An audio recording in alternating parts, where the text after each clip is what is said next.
네, 여러분 안녕하세요. 평정입니다. 오늘 영상을 시작하기 앞서 말씀을 드리고 싶은 거는 제가 목이 쉬어서 삑사리가 날 수도 있고 또 아니면은 조금 전달에 어려움이 있을 수도 있습니다. 그래서 이 점만 양해 부탁드리면서 시작하도록 하겠습니다. 아마 올해 영상 보신 분들은 삑사리 나시는 걸 좀 좋아하시는 분들도 있더라고요. 어찌됐든 간에 불편감이 있으니까 미리 말씀을 드릴게요.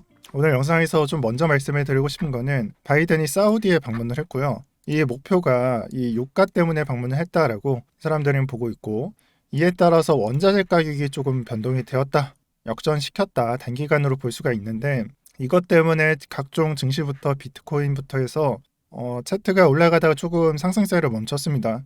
그래서 시간대를 보시면은 새벽 1시경부터 급하게 쏟는 게 보이실 거고요.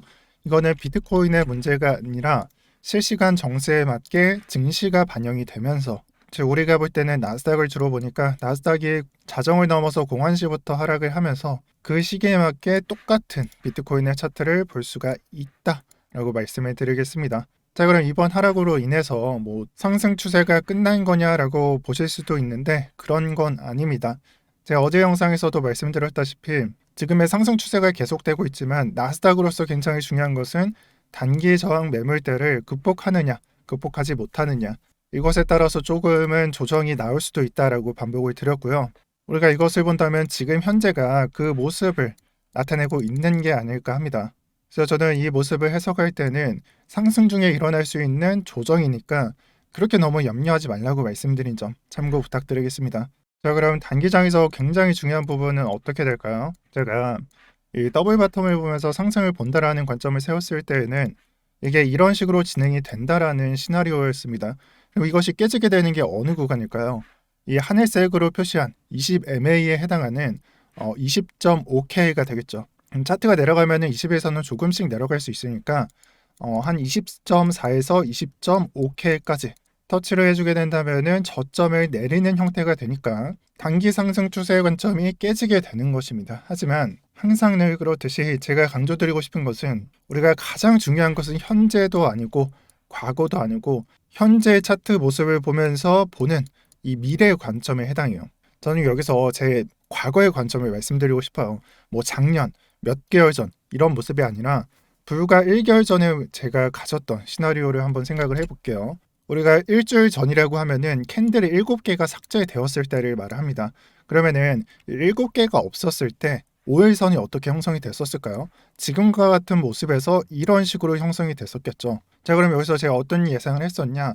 약간 내려가고 있을 때 이게 저점이 높아지는 그런 구간이라면은 상승이 가능하다라고 봤어요. 언제? 이 그림이 안 나왔을 때요. 그럼 왜 이런 그림을 예상을 했냐?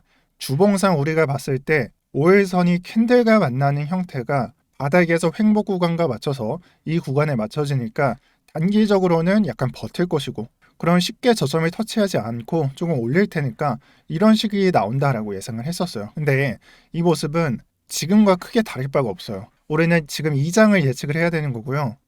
뻔한 말이겠지만 두 가지 중 하나겠죠. 오른다, 내려간다. 근데 저는 가능성 여기로 초점을 맞춰야 된다라고 생각을 합니다. 그게 왜 그러냐? 이미 상승에 대한 근거가 확보가 되어 있어요. 이런 장에서는 이 근거를 믿고 매매를 하지만 이 근거가 틀렸을 때만 대비를 하면 되는 겁니다. 그 기준이 20.4와 20.5K에 해당하고요. 그래서 저는 지금의 조정을 간간히 이렇게 더블 바텀으로 만들어내면서 큰 상승이 나오거나 아니면 상승 추세가 계속되는 그런 장이 있어서 나오는 조정이다라고 생각을 합니다. 그리고 이것을 깨주게 되는 것은 5일선상 21선 아래로 내려가거나 저점을 내려주는 그런 형태가 출현을 할 때입니다.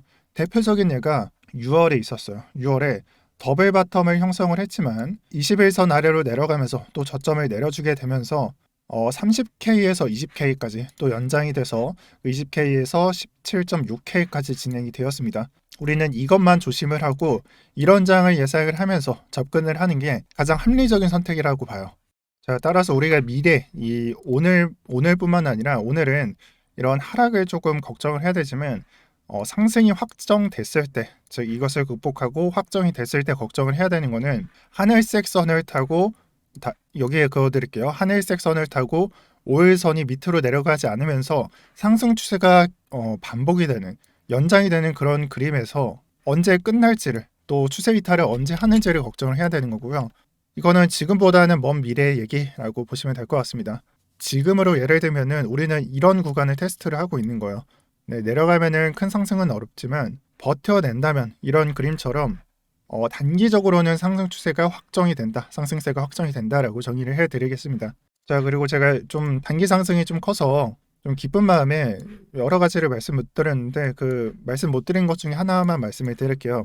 제가 여기서는 33%에서 55%를 담는다라고 말씀을 드렸었고, 그렇다면 하락이 발생했을 때도 좀 아이디어가 있지 않겠습니까? 제 기준에서는 14K를 예상을 하고 있는데 여기서 설명을 못한 점이 있어요. 그게 뭐냐? 한번 주봉이 21선이 이런 식으로 기울기가 좀 확정이 되면은 쉽게 꺾이지는 않습니다. 자, 여기를 보면은 쭉 이런 식으로 거의 같은 기울기로 내려오죠. 우리가 제가 그 시기를 그어 들었을 때 9월장 또는 10월장이라고 봤잖아요.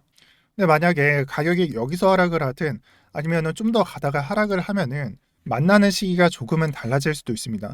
그러면 그런 장을 좀 예측을 할 때는 또다시 기울기를 좀 그어 보면은 이게 대충 11월 달에는 접점이 있을 것이다라고 봐요. 그래서 지금 가격에서 횡보를 하다가 만나게 되는 것은 9월, 10월이고 저는 9월로 보고 있고, 하지만 한 번 더 내려서 만나게 된다면은 11월이에요. 우리가 확정 지을 수 있는 것은 22년도 말까지, 즉 12월까지는 굉장히 좋은 2차 매수 구간이나 아니면 장투를 하시는 분들은 정말 라스트 찬스가 이때 나온다라고 여러분들 보셔도 좋습니다. 더 내려간다면 조금씩 연장이 되겠지만 저는 이 선이 가장 합당하다라고 봅니다. 또한 알트장에 대해서 말씀을 드리고 싶은데, 알트장에서 굉장히 중요한 것은 이더리움이 조금 하락을 하고 비트코인도 하락을 하니까 장세가 조금은 안 좋을 수도 있어요. 하지만 큰 하락은 보이지 않고 있고, 이거는 그냥 이더리움이나 비트코인이나 올려놓은 다음에 횡보로 해석을 하시는 게 좋고요. 그럼에도 불구하고 어제자 좀 상승이 컸던 종목이 이게 상승 추세가 끝난 것이냐라고 보실 수도 있는데요. 여러분들이 차트를 보셔서 추세선을 이렇게 보면은 추세가 끝난 게 아니에요. 즉 상승 추세를 하방으로 이탈을 하지도 않았고요. 또한 좀 더 보면은 여기서 그냥 매물대를 흡수하고 있다, 매도 매물을 흡수하고 있다라는 해석이 가능합니다. 제가 매틱을 추천드리지는 않지만 만약에 여러분들께서 매틱을 들고 있고 좀 더 상방을 본다면은 이 추세선을 이탈하기 전까지는 들고 계셔도 되고요. 하지만 이탈을 하게 된다면은 추세가 이제 역전이 된 거니까 짧게 마무리를 치는 게 가장 좋다라고 봅니다. 마치 이 그림은 이더리움의 며칠 전의 모습과 같아요. 며칠 전의 모습을 보면은 고점을 올려놨는데 쉽게 못 올라간다. 여기 한 180만 원대 또는 185만 원까지 이 매도 매물을 흡수하는 작업에 있다.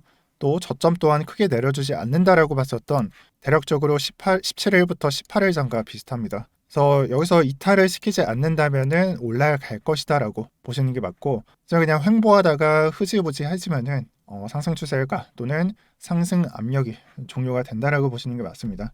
네, 매틱 같은 경우에는 호재가 좀 조만간 있을 예정이죠. 그 전까지 한번 보시는 게 좋을 것 같고, 또 알트코인 중에 추천드리고 싶은 거는 제가 어제자에도 반복 말씀드렸지만 오늘 니어 프로토콜을 한번 보세요. 어제 이런 종목들 니어나 솔라나를 보면서 아직 안 올라온 종목들을 보는 게 좋다라고 말씀을 드렸잖아요. 그럼 지금 현 시점에서 니어를 사는 게 맞을까요? 아니면 다른 종목을 사는 게 맞을까요? 당연히 준메이저 종목에서 안 오른 종목들 사시는 게 맞겠죠.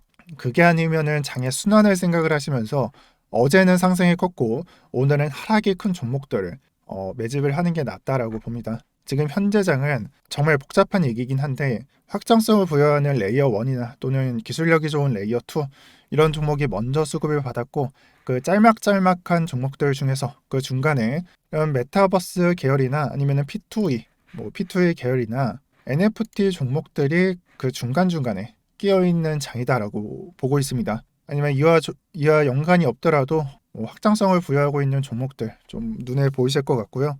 그럼 이러한 종목들 안에서 여러분들이 차트를 보면서 많이 안 오른 종목이나 아니면은 조정을 주고 있는 종목 선정을 하셔서 들어가시는 게 저는 맞다라고 봅니다. 그리고 저는 비트코인이 조금 횡보를 하면서 이더리움의 차트를 보고 보유량의 절반은 이더리움으로 바꾸는 데 성공을 했고요. 지금 현재 둘 다 수익 중에 있지만 나머지 조금 매수 안 된 비중도 조만간 매수할 예정입니다. 다만 저의 경우에는 알트코인은 안 들어가고 있다라는 점만 말씀을 드릴게요. 여러분들은 알트코인 들어가시니까 방금 말씀드린 것들로 생각을 정리하셔서 매매 한번 해보시길 바라고요. 이에 더 도움이 될 수 있는 것은 코인 마켓캡에 들어가 보시면은 시총순위로 이 알트코인들이 나열이 되어 있고, 그래서 우리는 주목할 수 있는 게 7일 평균 이렇게 상승률이 보인다는 점이에요. 굉장히 중요한 것은 이더리움이 41%로 선두를 달리고 있고, 뭐 호재가 예정되어 있거나 아니면 좋은 소식이 있는 것은 먼저 상승을 시작을 했고, 그를 뒤따르는 종목들이 눈에 보이실 겁니다. 그래서 어제자 영상에서 말씀드린 종목들이 조금 오늘자에 이렇게 상승이 큰 걸 볼 수가 있고, 어찌 됐던 간에 여러분들이 주목을 하는 거는 테마 하나 있는데 많이 상승을 안 한 종목들을 골라주시고, 그게 아니라면은 상승량이 컸는데 조정을 받고 있는 종목들을 골라주시는 게 맞을 것 같아요. 그런 의미에 있어서는 호재가 예정되어 있고 좋은 소식이 예정되어 있는 매틱의 경우에는 지금 시점에서 조정이 크거나 아니면은 업데이트 이후에 조정이 실현이 되면은 그때가 최적의 매수 시기라는 점이 될 거고, 또 여기에 더해서 FOMC 일정까지 생각을 해본다면은 분명 매수 시기가 다가올 겁니다. 그래서 알트코인들은 이러한 시점에서 매매를 가져갈 수 있는 것들이 좀 많아 보여요. 뭐 생각에 따라서는 이미 올라갈 건 다 올라갔다라고 생각을 해볼 수도 있는데, 그 중에서도 여러분들이 대기하시다 보면은 뭐 이런 식으로 올랐는데 하락량이 나왔어. 그럼 매집해도 되지 않을까? 또는 상승분이 되게 안 나와. 그러면은 그 코인은 들어가도 되지 않을까? 뭐 니어 프로토콜처럼 그런 식으로 생각을 해서 접근을 해볼 수도 있겠습니다. 다만 추천을 드리고 싶지 않은 것은 잡코인에 해당합니다. 어제 잘 설명을 좀 한 것 같은데, 이런 잡코인들은 비트코인이나 아니면 이더리움이나 장세가 좀 죽었을 때 이런 식으로 표출이 될 확률이 높으니까 거의 도박에 가깝다라고 보고 있고, 굳이 이런 장에서 좀 도박을 할 이유는 없다라고 봅니다. 네, 그래서 오늘 영상에서는 좀 여러 가지를 말씀드렸고 헷갈리시는 분들도 많을 거예요. 그런 분들은 영상에 댓글에 적어주시면은 다음 영상에서 제가 말씀을 드리도록 할 거고요. 또 어제 영상 댓글에 뭐 입장하고 싶다, 뭐 멤버십에 가입을 한다라고 적어주셨는데, 더 이상 VVIP 운영은 안 받은 지 한 3개월 됐고, 그래서 아마 공지 전까지는 이 상태로 그냥 계속 유지가 될 것 같아요. 그리고 이 방도 여러분들께서 무료로 이용하실 수 있는 방이에요. 링크 누르셔서 채팅으로 입력해 주시면은 저희가 이런 것들 제공해 드리니까 많이 받아가셨으면 좋겠습니다. 무료 선물방에 해당합니다. 정말 관점이 어려우신 분들은 이것만 받아보시고 매매를 하시는 분들도 많고, 날이 가면 날이 갈수록 좀 신청자들이 많아지고 있다라는 점만 말씀을 드릴게요. 그리고 마지막으로, 원래 이런 거 잘 말씀을 안 드리는데 제가 최근에 기분이 좋아서 말씀을 드립니다. 범준이 생일 축하드리고 또 앞으로 성투하시길 바랄게요. 그리고 댓글에 흥긴장 뭐 그런 것들도 적혀 있는데 다 좋아요. 근데 평경신은 좀 싫습니다. 이게 두 글자로 줄여버리면은 평매는 좋은데 평경신은 조금 민망하더라고요. 그 점 말씀드리면서 오늘 영상 마치도록 할게요. 네, 목소리가 되게 안 좋은데 여기까지 들어주신 분들 감사드리고요. 시청 감사드립니다. 오늘도 여러분들을 대신해 기롱제를 지내고 있는 평경장이었습니다.